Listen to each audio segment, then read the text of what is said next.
Welcome to Deva Wargames. I'm Patrick, and I am sick of seeing Space Marines getting gunned down by lasguns. So I'm leaning into my inner transhuman dread by making an army of astartes using Custodes datasheets.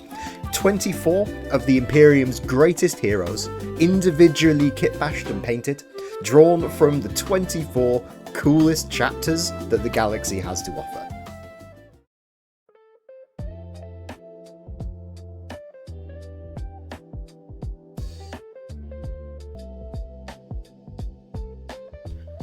It's tough to know where to start with the Black Templars.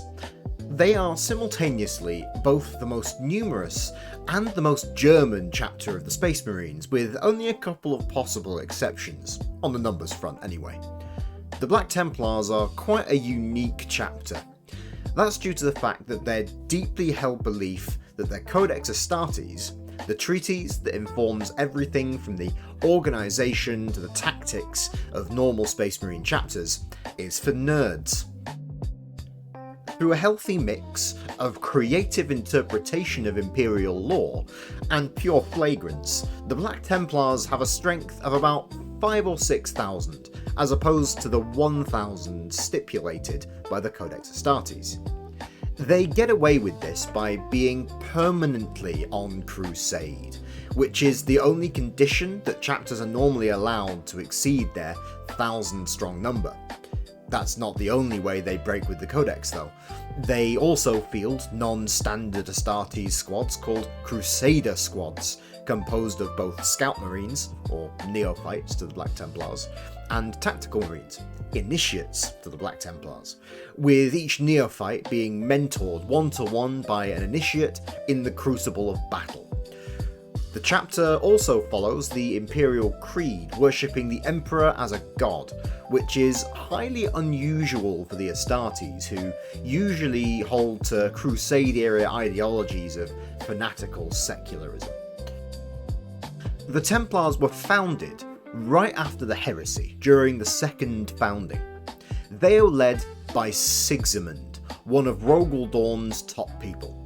Sigismund was an early adopter of the Imperial faith, with close ties to Euphrates Keeler, the first Imperial saint. After a conversation with her in the opening stages of the Siege of Terra, he was gifted the Black Sword by order of the Emperor, an exquisite weapon crafted by the man himself. Sigismund took the sword and then proceeded to 1v1 no less than 8 Chaos Champions during the fighting, including Khan, not yet the Betrayer, admittedly with a little bit of help from Dorn, Horus Aximand of the Sons of Horus, and Eidolon the completely insufferable of the Emperor's Children, among others. This display of martial prowess led to Sigismund being declared the Emperor's Champion, a position that exists within the Black Templars to this day. The Second Founding was when Guilliman introduced his Codex Astartes and broke the legions up into the chapters they operate in today. Dorn, notably, was dead set against this change, and he almost came to blows with his brother over it, which would have sparked a second bloody civil war, which really nobody needed or wanted at the time. While Dorn seems to have backed down for unknown reasons, this doesn't seem to have stuck with the Black Templars. In order to get away with this blatant defiance of Guilliman, now the Imperial Regent, Sigismund declared that his chapter would be in a permanent state of crusade against the Emperor's enemies, in an attempt to placate the rest of the Imperium with this display of zeal and technical following of the law. It seems to have worked, to be fair to him, so it's a good hustle. The Black Templars have renewed their vows every time they install a new High Marshal, which is their chapter master equivalent. True to their word, they have crusaded for the last 10,000 years, and have an honour roll longer than almost any other chapter. That said, let's get on to the Kitbash. I started with a pretty clear idea of where I was going with this one. Since the Black Templars are one of those vaguely historically inspired chapters, I wanted to represent that by putting him in a proper guard position from German longsword fencing. It's something I've dabbled with in the past, and blending interests is just good fun. With that in mind, I set my eyes on a body with a straight back facing forwards and mid-step. The first guard position I tried was this big chainsword held in ox. I had to go with a slightly different pair of arms on this flat-tipped longsword, but it wasn't quite hitting the spot either. I gave up on the arms for the time being, cutting the sword blade off and picking out a helmet. The Black Templars laugh in the face of the rules, so I went with a very non-standard helmet that sort of gives Crusader great help, further leaning into the Knights Templar vibe. I decided at this point as well that while I was going to put him in a guard position, he wouldn't actually have a longsword. The longsword's a gentleman's dueling weapon, ultimately, a sidearm, and he needs something battlefield ready for his eternal crusade. He's not the Emperor's champion, after all, dueling is not his main thing. Adding in the pauldrons, I noticed that this 6 skull pauldron has a chained book on it which would look weird upside down, so I lowered the arms into the flu guard position. His hands were obscuring his helmet anyway, getting in the way of his ability to aura farm, which is, as we all know, the primary function of the astartes. Grabbing my favourite backpack, I switched to a pair of arms that would better support a polearm, and then added in a big axe as a placeholder. I did axes last week, so I'll be switching things up here for sure. I decided on the Von Tag guard position in the end, as I figured I'd want the weapon to be a focal point on the model, and that position has the weapon raised high, ready to strike from the sky, translated literally. This decision meant I had to abandon the skull pauldron, unfortunately, in favour of a nice plain one that I can freehand the Templar cross onto later. I also made the decision here that I wanted his weapon to be a nice big flail, with various pieces of religious iconography as the striking heads. He can beat his enemies to death with his religion then, which captures the Black Templar vibe quite handily, I think. After grabbing a couple of loincloths, I decided that the first striking head should be a Templar cross, the second a mace head made of Imperial Aquilae, and the third a ritual censer. And with that, it's time to move into the real world. There's quite a lot of traditional modelling this week. We'll start with a whole load of purity seals using this sanded down and dissected drinks can. The Black Templars love these things, purity seals, not drinks cans, putting all sorts of oaths and prayers on them. I want to use them to give the illusion of movement to the model, with their long streamers of parchment trailing out behind him as he steps forward into a strike. I cut a long, thin strip off the end of the workpiece and flattened it out with my fingers. Don't pull this between your fingers like it's a piece of paper to do this, kids. Ask me how I know. Then I chopped it into lengths, one for each seal. These can be as long as you like, as aluminium supports its own weight really well. I've seen people make beautiful long, fluid-like streamers with this technique. I've gone for longer seals than normal here, as I want them to look like streamers, but nothing outrageous.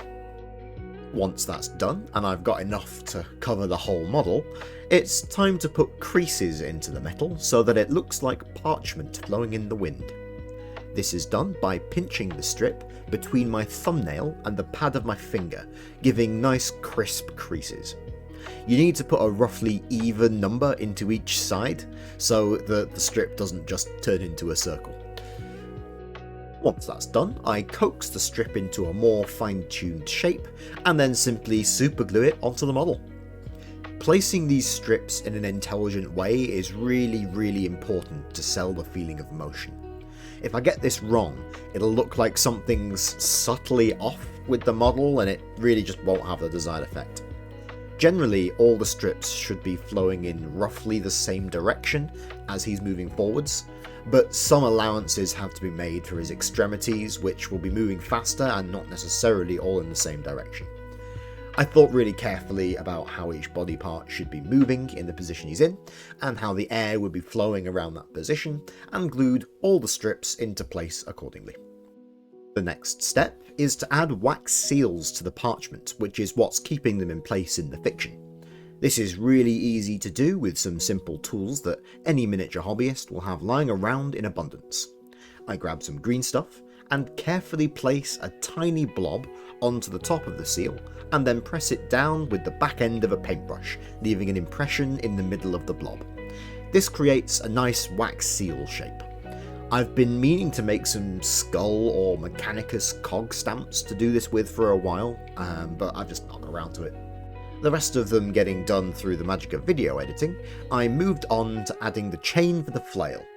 I needed a single loose chain link extending out of the top of the handle, so I took 2 connected links, snipped the end off one of them, and crimped it down until it would fit. Then I added the rest of the flail off camera because it's probably the fiddliest thing I've ever done in this hobby. I just couldn't film it. With the build done, it's time to get painting. My armour blend today started with the base coat of Chaos Black spray paint, and then I added layers on top of that by adding a small amount of an icy sort of blue, Baron Blue from Army Painter, mixing it into matte black, creating a slightly lighter colour every time. I covered most of the armour with this colour, just leaving the Chaos Black in the recesses. Then I cracked out my standard metal base coat, Death Metal, and went over all the metallic areas of the model, notably the belt and the chest Imperialis, as well as his Deathwatch pauldron and the weapon, amongst some other bits. Next, I added a grey base coat to all the areas that would end up white, most notably his blank pauldron, his loincloths, and the trim on the front of his helmet. I just base coated all the details on the loincloths here as well, despite the fact that some of them are metal and bone and things. I'll paint them up properly after I've got the cloth texture blocked in. Very, very carefully finishing up the helmet details, reaching around the flail handle, it was time to move on to the second armour highlight. I mixed in a bit more Baron Blue to my existing Baron Blue matte black mix, and painted all the black areas again, covering a slightly smaller area than last time and focusing on the raised areas that are going to catch the light, picking out details like his fingers and the curves on his helmet. Done, I mixed some brain matter beige into my grey and began the white highlight.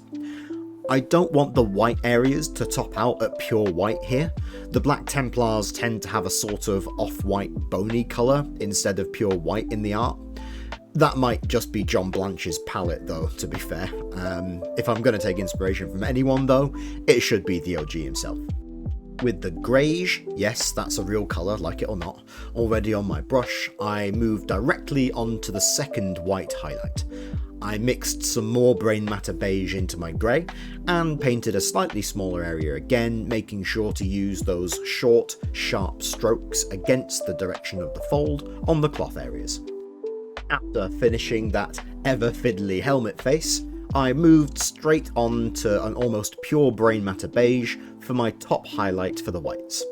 I went hard on the white areas at this stage, drying them with a hairbrush in between highlights, as I've yet to pick out any of the details on the loincloth yet, and I wanted to get the cloth fully boxed off before I did. Speaking of, with the whites finished, I picked out all the chains and the shield on the loincloth in death metal, ready for a highlight later with the rest of the metal areas, being really careful not to mess up the cloth that I'd just painted. I also gave the bone relics and the skull a coat of pure brain matter beige as well, ready for a wash. Next, I decided that all of these white base-coated purity seals were becoming a bit of an eyesore, so I base-coated all of the wax seals in basilisk red, again being very careful not to get any red on my nicely highlighted armour. Then the parchments were painted with the warrior skin speed paint, thinned down in a 2:1 ratio with speed paint medium. I could have painted these properly, but the speed paint's good enough for the purpose, and painting them properly would have taken absolutely ages. All the bony elements were given a wash with thinned down bony matter speed paint, and then brought back up with brain matter beige to their original values on the high areas. After that, I highlighted the wax seals with dragon red to give them just a little bit more definition. I highlighted the rest of the red elements at this stage as well, including his Templar crosses on his loincloth and on his flail. We've finally gotten around to the metal highlights. All of the chains and the Deathwatch pauldron, as well as his belt and weapon, get a coat of bright silver, chainmail from Army Painter. Seeing the letters on his Deathwatch pauldron pop when this goes on literally never gets old. I also picked out his backpack candelabra and reliquary here as well. You know it's grimdark when you've got candles glued to your armour. After that long-awaited step was completed, I did some highlights on his flail heads. There's just no good way to hold these parts while I'm painting them. I can't hold the model because they're not rigidly attached to it and they'll be swinging around everywhere. And I can't hold them up to my eye because then I'd have a loose space marine smacking me in the face the whole time. So I just painstakingly held this tiny little piece of resin between two fingers and tried to work my brush into that mess. Picking out the gold on the Aquila, the silver on the censer, and the red on the Templar cross, it was time to move on to some freehand. I kneecapped myself before even starting here by slapping a purity seal right onto the surface I was supposed to be freehanding onto. Not the smartest play, but hindsight's 20/20.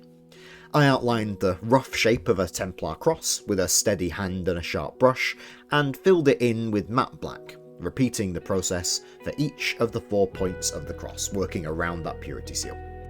Lastly, I finished off the model with some panel lining, using the nicely matte Vallejo Game Wash dipping formula.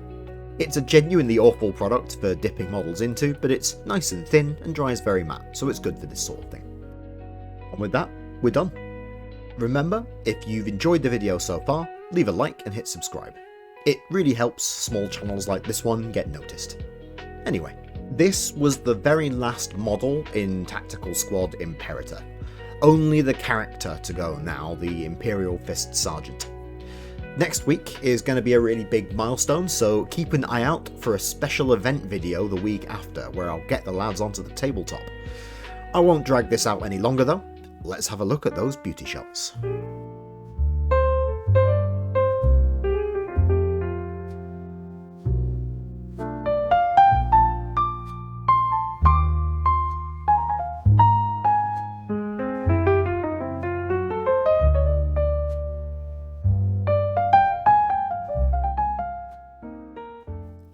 The flail with religious icon heads was great, I think.